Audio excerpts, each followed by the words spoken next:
Graças a Deus, aleluia.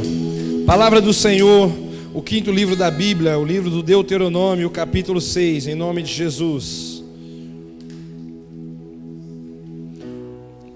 O quinto livro da Bíblia, Deuteronômio, capítulo 6.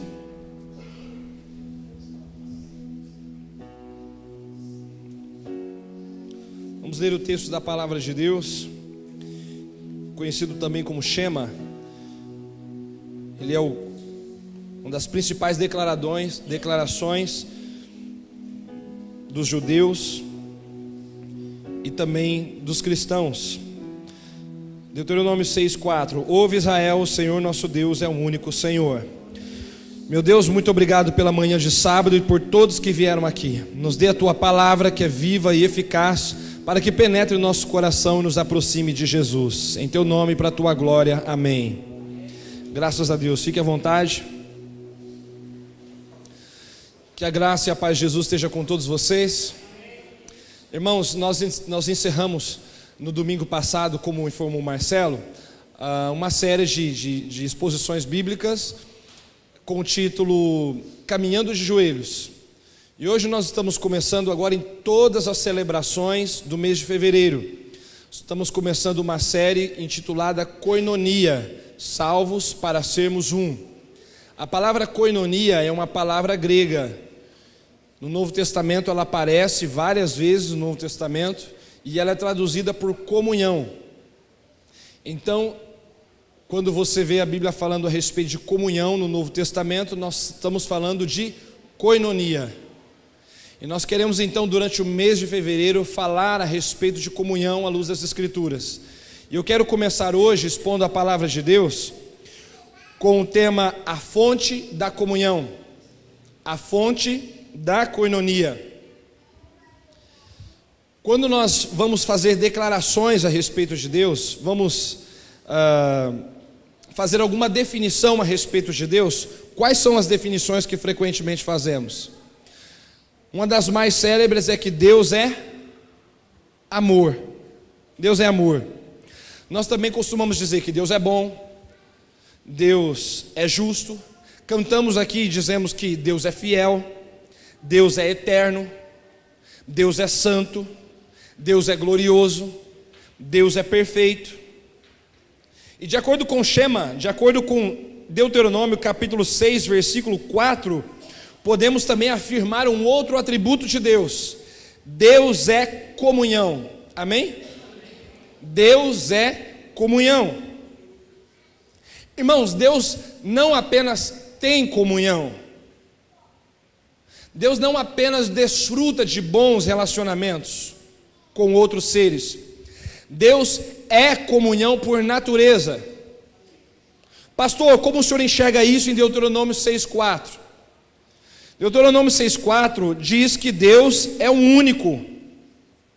No texto hebraico aqui, a palavra é que o Senhor nosso Deus é o Senhor, é um Senhor. É um Senhor. A palavra um que aparece aqui é uma palavra utilizada para referir-se a uma unidade composta. Uma unidade composta. Como, por exemplo, quando nós afirmamos que nós somos um corpo. Essa palavra um sugere a ideia de unidade composta. Um corpo composto de vários membros. Quando a Bíblia também diz que o homem deixará o pai, seu pai e sua mãe, unir-se à sua mulher e serão os dois uma só carne. A ideia aqui também é de uma unidade composta, que um casal é um só, mas são duas pessoas. Essa mesma a palavra hebraica aparece aqui também e traz essa ideia de que Deus não é um ser sozinho na eternidade absoluto, mas Deus é três. Pela revelação bíblica entendemos que Deus é três. Deus é comunhão porque Ele existe eternamente em três pessoas. Deus existe eternamente em três pessoas, isto é, na pessoa do Pai, do Filho e do Espírito Santo. Deus se revela gloriosamente nessas três pessoas divinas. Lá no livro do Gênesis, quando a Bíblia diz, no princípio criou Deus os céus e a terra. Quando a Bíblia diz, no princípio criou Deus, ele está dizendo, no princípio o Pai, o Filho e o Espírito criaram os céus e a terra. Quando a Bíblia fala Deus, ele está se referindo à Trindade. Está se referindo às ações do Pai, do Filho e do Espírito Santo, especialmente no ato criativo, em que aparece a palavra hebraica Elohim, que é uma forma plural para Deus. Então sugere, está embutido ali, a ideia de que Deus é um ser trino. Deus se revela em 3 pessoas.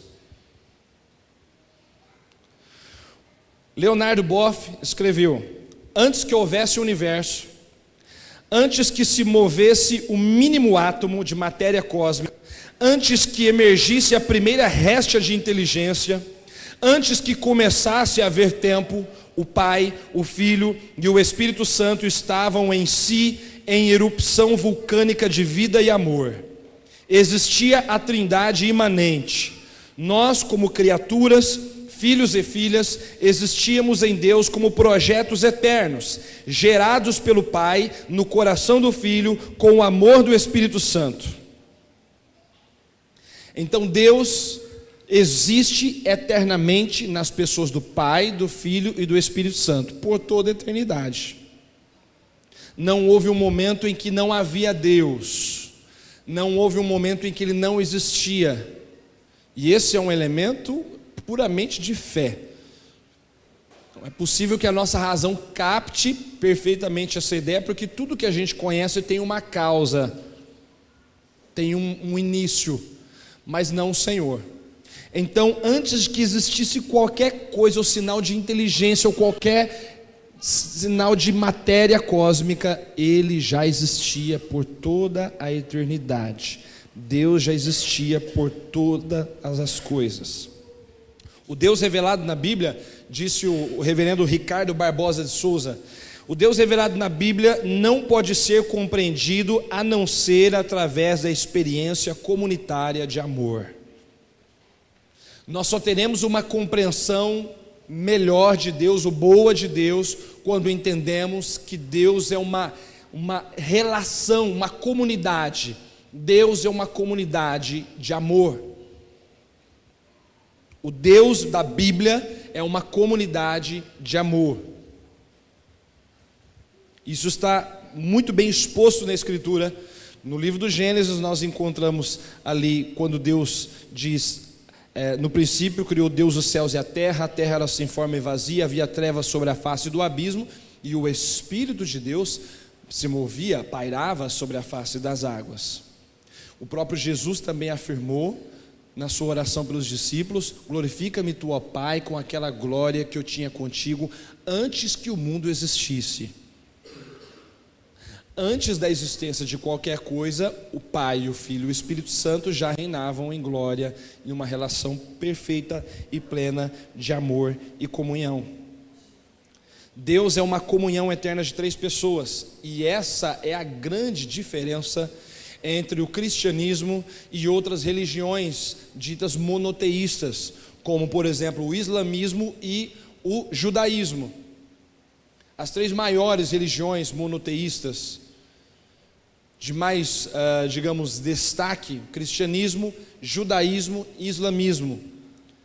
Entretanto, há uma diferença significativa, é que o judaísmo e o islamismo não admitem a possibilidade, a existência da Trindade. Eles não admitem que o Filho é um com o Pai e com o Espírito. Eles não admitem que há um ser divino, criador, eterno, majestoso, glorioso, todo-poderoso, a quem chamamos de Espírito Santo. Eles não entendem que Jesus Cristo se encarnou na plenitude dos tempos por meio de Maria, mas já existia por toda a eternidade, antes do momento histórico que chamamos de encarnação. Então muitos acreditam que Jesus foi criado por Deus em algum momento histórico, mas não é isso que nós enxergamos na revelação bíblica. A extrema relação de comunhão da Trindade na história da redenção. Especialmente no Novo Testamento, a doutrina fica ainda muito mais clara para nós, como por exemplo no batismo de Jesus, ou como por exemplo também na bênção apostólica. Nós vemos ali a evocação do Pai, do Filho e do Espírito Santo, 3 pessoas distintas, iguais, coexistindo eternamente, iguais em majestade, poder e glória, são essencialmente iguais. Poderíamos talvez comparar a revelação da Trindade ao estado a manifestação da água nos seus 3 estados. Quais são mesmo os 3 estados da água? Sólido, líquido e gasoso. Ela pode assumir essas três estados, mas a essência é a mesma. Então assim nós temos também a revelação da triunidade divina. A Trindade, irmãos, é uma comunhão eterna, mas a obra da redenção do homem evocou a sua manifestação histórica. Quando citei aqui o texto de Leonardo Boff, ele chama a Trindade na eternidade, Trindade imanente. É isso que a teologia diz, a Trindade imanente é aquela comunhão da Trindade por toda a eternidade, a comunhão perfeita em si mesma.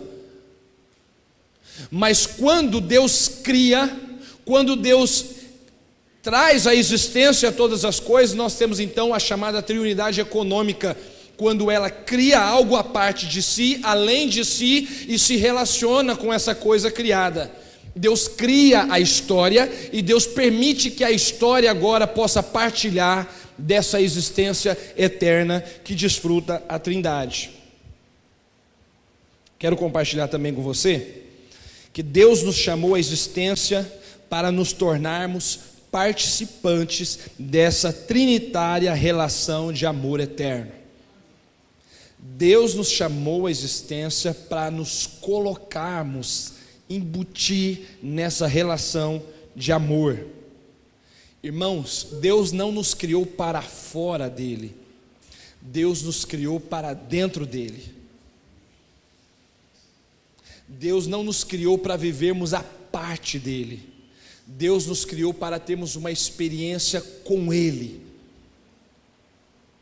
A Trindade estava eternamente vivendo numa plena comunhão de amor e de partilha e troca perfeita.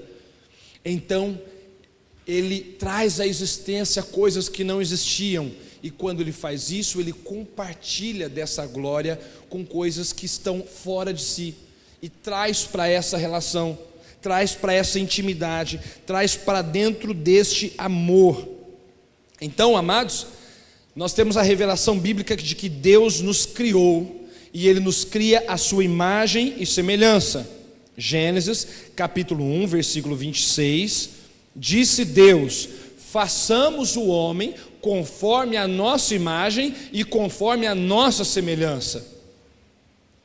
Então a expressão façamos conforme a nossa imagem, conforme a nossa semelhança, esses termos façamos e nossa sugerem que nós estamos recebendo a revelação de um Deus trino, de um Deus triunitário. Quem está dizendo façamos o homem à nossa imagem conforme a nossa semelhança? O Pai, o Filho e o Espírito Santo na eternidade estão declarando: façamos uma criatura, façamos um ser, façamos o ser humano, e ele será parecido com a gente, ele vai refletir a nossa imagem. O que significa isso? Não significa, em primeiro momento, de que Deus tem a orelha, o Deus tem a globo ocular e que Deus tem a língua. Não significa, teologicamente, dizer que Deus precisa de língua para articular fonemas. Não significa dizer que Deus precisa de membros inferiores para poder deslocar-se. Significa dizer que quando nós somos feitos à imagem e semelhança de Deus, que Deus nos fez com inteligência, com consciência, com raciocínio, com emoções, com capacidade de se relacionar com outras coisas além de si mesmo. Feitos à imagem e semelhança de Deus, fomos feitos seres idôneos, capazes, que têm habilidades inerentes, habilidades próprias. seres inteligentes e pensantes, diferente do restante da criação. Toda a criação é amada e é fruto da glória de Deus, mas nós não podemos, como às vezes a gente vê em alguns movimentos na atualidade, comparar os seres humanos aos animais. Os seres humanos são mais especiais que os animais, porque de acordo com a Bíblia, foram os seres humanos que foram feitos à imagem e semelhança de Deus, e Cristo se entregou por causa dos seres humanos e não por causa dos animais. Então os seres humanos foram feitos à imagem e semelhança de Deus nesse sentido: razão, intelecto, emoções. De acordo com Eclesiastes 3, versículo 11, Deus pôs a eternidade no coração humano. A Nova Tradução na linguagem de hoje traduz essa expressão assim: Ele nos deu o desejo de entender as coisas que já aconteceram e as que ainda vão acontecer. Ao sermos feitos à imagem e semelhança de Deus, Deus nos deu desejos, condição de desejar, de sentir por si próprio. Deus não nos fez robôs, Deus não fez clones, Deus fez seres únicos, que refletem a sua imagem no sentido de que tem vontade própria, tem desejo, tem intuição, percepção do mundo, percepção da realidade e das coisas que nos cercam. Assim fomos feitos à imagem e semelhança de Deus. E quais são as implicações disso? De sermos feitos à imagem e semelhança de Deus, de sermos feitos à imagem e semelhança da Trindade. A unidade da igreja e a espiritualidade cristã nascem da compreensão desta natureza comunitária e relacional de Deus. O nosso chamado e vocação é participar dessa amizade eterna. Nós somos chamados a participar dessa comunhão eterna que desfruta a Trindade divina. A igreja é convidada a essa experiência. A igreja e a espiritualidade da igreja nascem dessa compreensão que servimos um Deus comunitário, um Deus relacional. E isso é muito significativo, porque você deve concordar comigo que não haveria forma de Deus compartilhar de todo o seu amor, de toda a sua grandeza, de toda a sua bondade, justiça em plenitude, senão na Trindade. Nós somos objeto do amor de Deus. Deus nos ama e Ele revelou o seu amor. Mas você deve concordar, e eu acho que ninguém aqui diria que eu capto o amor de Deus em toda a sua plenitude e essência. Eu absorvo isso. Não. Porque nós somos humanos, limitados e pecadores. Nós percebemos o amor de Deus, mas é como se a gente pudesse dizer assim: eu amo, Deus me ama tanto, tanto, tanto, Ele se entregou por mim, mas a minha resposta jamais será à altura. Jamais poderei retornar a Deus o amor que Ele merece. Jamais poderei devolver a Deus a mesma paixão, a mesma devoção. Mas isso acontece na Trindade. O Pai, o Filho e o Espírito podem compartilhar amor na mais profunda, mais absoluta plenitude. O Pai é profundamente amado pelo Filho de maneira que nenhum de nós poderíamos amar. O Espírito ama o Pai e o Filho em tão grande profundidade que nenhum de nós, ou mesmo que todos nós juntos pudéssemos oferecer a Deus, nós não poderemos fazer na mesma medida em que acontece na comunhão trinitária. É uma doutrina belíssima e profunda, irmãos. E quando Deus cria, Deus está dizendo: venham desfrutar desse amor comigo, venham viver essa comunhão, venham partilhar disso que a gente vive, venham desfrutar dessa graça que nós temos um com o outro. É isso que Deus faz quando nos cria. A doutrina da Trindade, a importância dela é profundamente destacada de um modo muito especial pelo próprio Senhor Jesus, na oração que ele faz no capítulo 17 do Evangelho de João. Veja comigo, João 17, versículo 20. Não rogo somente por estes, mas também por aqueles que vierem a crer em mim por intermédio da sua palavra. Essa oração é especialmente por nós. Aqui especialmente por nós, os que creram por intermédio da palavra, a fim de que todos sejam um, e como és tu, ó Pai, em mim e eu em ti, também sejam eles em nós, para que o mundo creia que tu me enviaste. Eu lhes tenho transmitido a glória que me tens dado, para que sejam um como nós o somos, eu neles e tu em mim, a fim de que sejam aperfeiçoados na unidade, para que o mundo conheça que tu me enviaste e os amaste, como também amaste a mim. Jesus está dizendo então a Deus, Pai, que eles sejam um do jeito como a gente, do mesmo modo como nós somos. Que eles vivam em unidade, tendo-nos como modelo. Pai, aqueles que ainda vão crer na tua palavra, eu espero que eles tenham uma unidade tal como nós temos, que eles tenham a mesma comunhão que nós temos, que eles desfrutem da mesma intimidade, a relação de amor que nós desfrutamos, que eles sejam um como tu, ó Pai, és em mim e eu em ti, também sejam eles em nós. A comunhão possível da igreja acontece numa relação de amor com a divindade.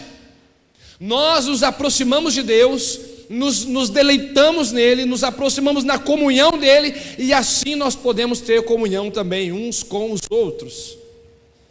E a Trindade aqui nas palavras de Jesus é o modelo para os nossos relacionamentos, é o modelo para a nossa comunhão, é o paradigma, é o padrão, é o melhor referencial. Jesus disse, para que sejam um como nós o somos.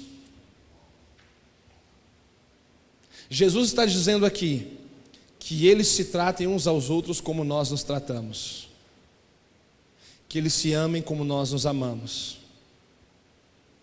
que eles se respeitem como nós nos respeitamos, que eles tenham a mesma amizade que nós temos, que eles se importem um com o outro assim como nós nos importamos. Irmãos, você está entendendo a dimensão, a profundidade que é a comunhão que Jesus planejou e esperou para nós? Você está entendendo que Jesus orou por nós? Você está entendendo que na mente infinitamente soberana, na onisciência do Senhor Jesus, Ele via os nossos rostos, Ele nos conhecia de uma maneira assombrosamente extraordinária. O Senhor Jesus nos conhecia e orava pela igreja em Paranavaí, e que essa igreja tomasse como modelo de tratamento uns dos outros o relacionamento que Jesus tinha com o Pai. Aleluia.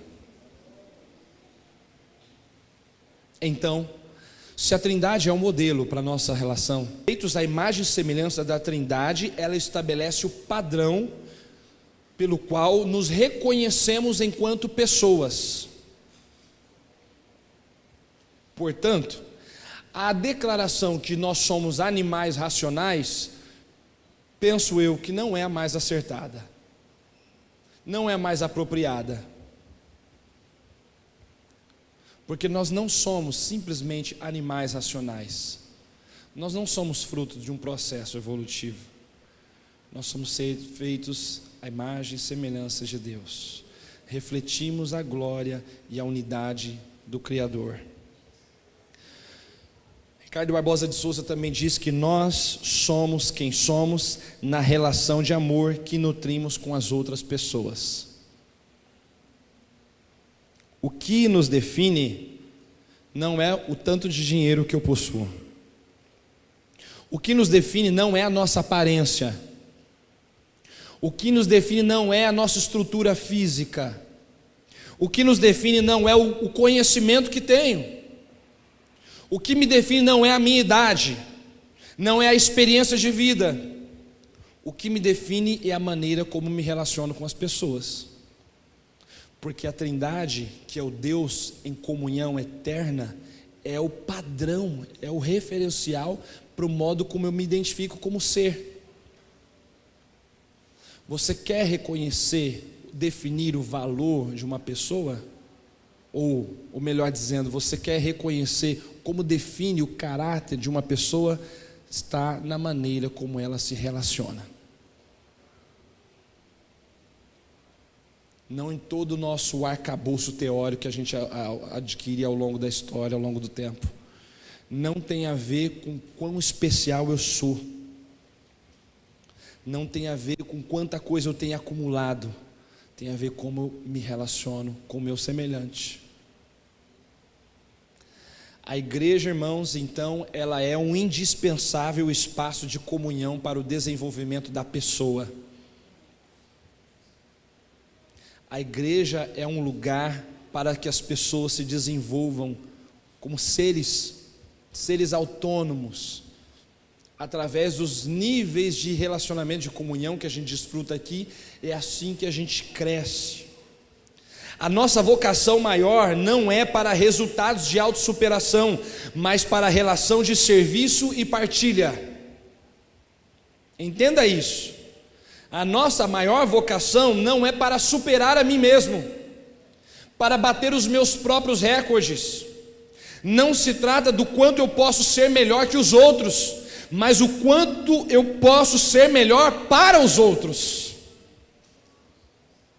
Eu olho para a Trindade e eu vejo que na Trindade não há a inquietação sobre quem é melhor ou maior. Aliás, quando nós falamos naquele conceito que disse para você de Trindade imanente, que é a Trindade reinando, vivendo, existindo por toda a eternidade na glória. Quando eu olho para a Trindade aqui, não tem primeira, segunda e terceira pessoa. Para ser sincero, eu nem gosto muito dessa identificação, a primeira pessoa da Trindade, a segunda pessoa, a terceira pessoa. Porque para nós essa ideia de primeiro, segundo e terceiro sugere que um é maior, o outro é menor depois. Nessa ideia dá a impressão que o Espírito Santo é o Deus mais fraquinho. Ele tem menos autoridade, ele só faz o que os outros mandam. Na existência eterna da Trindade, não tem primeiro, segundo e terceiro.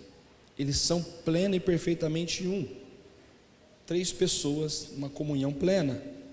Então eu olho para a Trindade e vejo que o que me define como pessoa não é o quanto eu sou melhor do que você. Não é enquanto eu supero os outros. Irmãos, a gente avalia muitas coisas aqui assim. Aqui nessa terra de dores, as pessoas boas são os medalhistas olímpicos, são aqueles que fazem as grandes conquistas, aqueles que aparecem na capa da revista. Mas no reino de Deus, não se trata de o quanto eu posso te superar, mas o quanto eu posso te servir. O quanto eu posso ser bom para você, o quanto eu posso te amar, o quanto eu posso me doar de mim mesmo para você, o quanto eu posso doar de mim a você. A gente aprende com a Trindade, irmãos, que o meu objetivo de vida não é autossuperação, superar meus próprios limites. O meu objetivo de vida é servir e partilhar aquilo que tenho, o melhor que eu tenho com o outro também. A melhor forma de amar a Deus é amando o próximo. A melhor forma de amar a Deus é amando o outro. Com isso a Bíblia concorda, 1 João capítulo 4, versículo 20. Não dá para a gente dizer que ama a Deus, mas odeia o irmão. É incoerente, não é compatível, não há possibilidade. Se houver, meu amado, algum grau de ódio no teu coração, ou de rejeição por uma outra pessoa, não por aquilo que uma pessoa, atitudes das pessoas, mas pela pessoa em si. Sabe aquelas pessoas que declaram que tem nojo de alguém? Sabe aquelas pessoas que desejam a morte de outros? Então, isso não é compatível com o Evangelho da Graça. Isso não é compatível com o amor de Deus. É impossível ser um cristão que odeie outras pessoas. É impossível, porque o amor a Deus vai ser conhecido no quanto eu amo o meu próximo.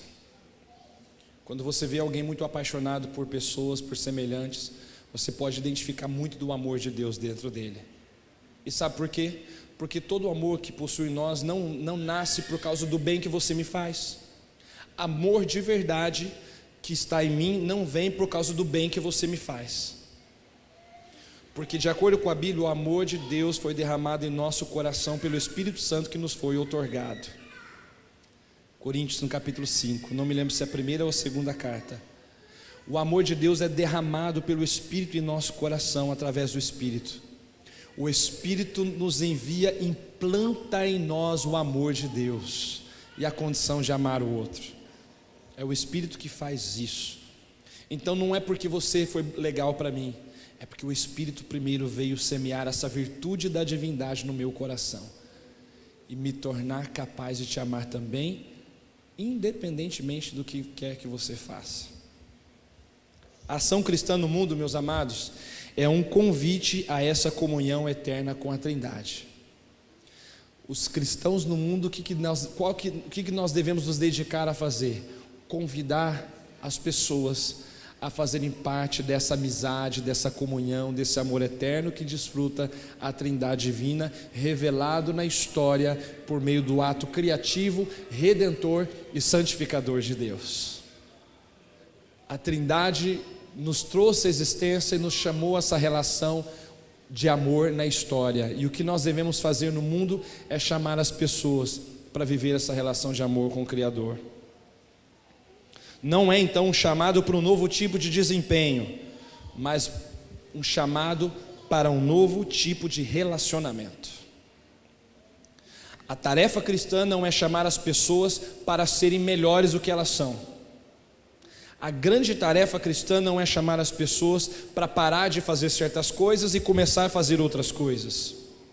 A grande tarefa da evangelização e da missão não é falar para as pessoas: pare de fazer isso, venha para a igreja e comece a fazer isso. É óbvio que a mudança de comportamento e atitude é inerente. Antes de qualquer coisa, o chamado da evangelização não é chamar as pessoas para mudar de comportamento, mas para mudar de relacionamento.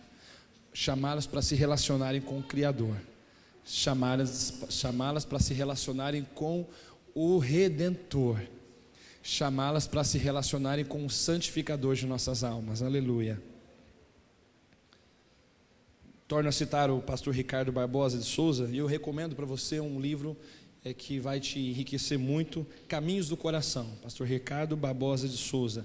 Fatos fala sobre espiritualidade e é um capítulo muito interessante sobre a Trindade, de onde eu coletei muita riqueza, muita beleza. Eu quero citar outra frase dele: a igreja é a comunidade que reflete na história a presença de Deus. Ela reflete concretamente na história a presença de Deus. A igreja é chamada para refletir de modo concreto na história a presença de Deus. As pessoas devem conhecer a Deus através de nós. Você se lembra de Atos capítulo 2, a partir do versículo 46, a igreja do primeiro século, como ela vivia? Eles tinham tudo em comum, comiam pão de casa em casa, com alegria e singeleza de coração, vendiam as suas propriedades, compartilhavam o que tinham tudo em comum. E quando eles viviam assim, aquela comunhão, aquele desprendimento, aquela entrega, diz a Bíblia que eles caíam na simpatia do povo. O povo olhava para a igreja e gostava do que via. O povo olhava para a igreja e dizia: puxa, que povo afetuoso, que amor é esse deles. Era a triunidade vivendo na vida deles gloriosamente. Então Deus nos chamou para esse tipo de vida, para esse reflexo. O pastor Ed Renekiewicz compartilhou no seu livro Talmidim o seguinte: os ortodoxos orientais dizem que a comunhão da Trindade é comparada a uma dança, como uma brincadeira de roda das crianças chamada de pericórese. A Trindade dança desde sempre, e essa dança também envolve o universo, e a humanidade é convocada a participar dessa pericórese. Lembra das danças de criança? As cirandas. Elas dão as mãos e começam a saltar em roda, em unidade. Então, essa unidade eterna da Trindade está sendo comparada a essa dança de alegria, de amor eterno. E a Trindade está nos chamando para o meio da roda, para a gente viver essa comunhão. Nós estamos chamados a compartilhar dessa unidade. Deus está te chamando para dançar, irmão. Deus está te chamando para dançar. Eu lhe digo, se você dançar com a Trindade, se você dançar com Deus, se você viver essa experiência de amor, você não pode mais viver de outro jeito, não pode mais se relacionar de outro jeito com as demais pessoas. Eu sei que o pecado, uma vez ou outra, ele vai querer dizer para você que tem outro modo de vida, mais egoísta, mais mesquinho, mas Deus vai continuar te convidando a fazer parte dessa roda, dessa dança, para que a gente possa compartilhar isso para o mundo, amém? Vamos dançar com Deus. Vamos dançar eternamente com o nosso Criador. Vamos dançar uns com os outros. Vamos beijar uns aos outros. Aqui, né? Bochechinha. Mas vamos abraçar uns aos outros. Vamos acolher uns aos outros. Vamos servir uns aos outros. Vamos nos comprometer uns com os outros. Vamos dizer: eu pertenço a você.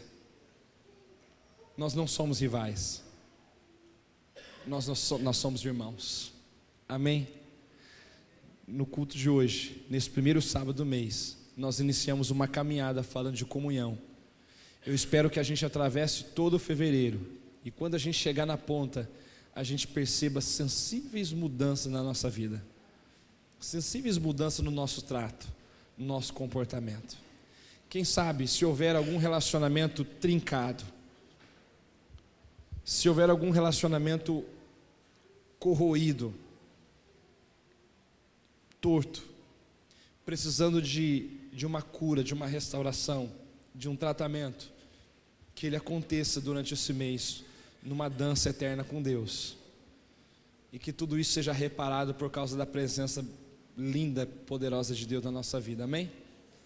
Eu quero dançar com Deus. Se você quer, eu te chamo a orar agora no nome de Jesus. Vamos ficar de pé.